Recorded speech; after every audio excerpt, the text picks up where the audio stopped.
بھارتی فوجیوں نے صبح جموں کے پونچھ اور راجوری اضلاع کے ٹھنڈی کیسی اور بھتا دوڑیاں کے جنگلاتی علاقوں میں بڑے پیمانے پر تلاشی آپریشن شروع کیا ہے۔ مقبوضہ جموں و کشمیر میں بے گناہ کشمیریوں کو نشانہ بنانے کے لیے بھارتی پولیس کو پہلی بار 3 جدید ترین ہتھیاروں سے لیس کیا گیا ہے، جن میں اسرائیلی، جرمنی اور بھارتی ساختہ ہتھیار شامل ہیں۔ بھارتی پولیس اہلکاروں کے لیے ان ہتھیاروں کی تربیت بھی شروع کی گئی ہے۔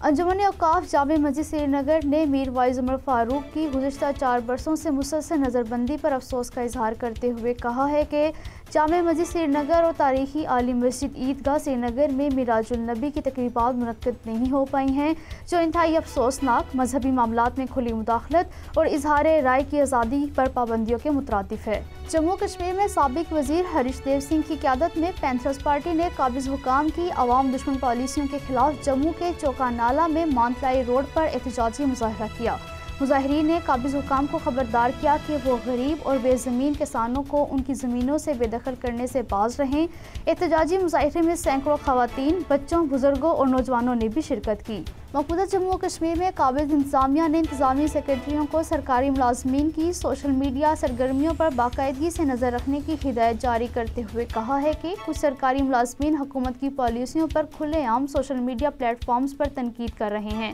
لہٰذا سوشل میڈیا نیٹ ورکس کی باقاعدگی سے نگرانی اور سوشل میڈیا پر حکومتی پالیسیوں پر تنقید کرنے والے ملازمین کی نشاندہی کر کے انہیں نوٹس جاری کیے جائیں۔ کشمیر کونسل یورپی یونین کے چیئرمین علی رضا سید نے جنیوا میں مارٹن اینالیز ایوارڈ کی تقریب میں شرکت کے موقع پر عالمی برادری سے مطالبہ کیا ہے کہ وہ انسانی حقوق کے عالمی شہرت یافتہ کشمیری کارکن خرم پرویز، انسانی حقوق کے دیگر کارکنوں، کشمیری سیاسی رہنماؤں اور صحافیوں کی رہائی کے لیے بھارت پر دباؤ ڈالیں۔ مسئلہ کشمیر ایک بین الاقوامی تنازع ہے، یہ بھارت کا اندرونی معاملہ نہیں۔ اس مسئلے کو اس کے تاریخی پس منظر، کشمیری عوام کی امنگوں اور خواہشات کے مطابق حل کرنے کی ضرورت ہے۔ مقبوضہ جموں و کشمیر میں آبادیاتی تناسب کو تبدیل کرنے کا مضمون بھارتی منصوبہ اقوام متحدہ کی قراردادوں کی خلاف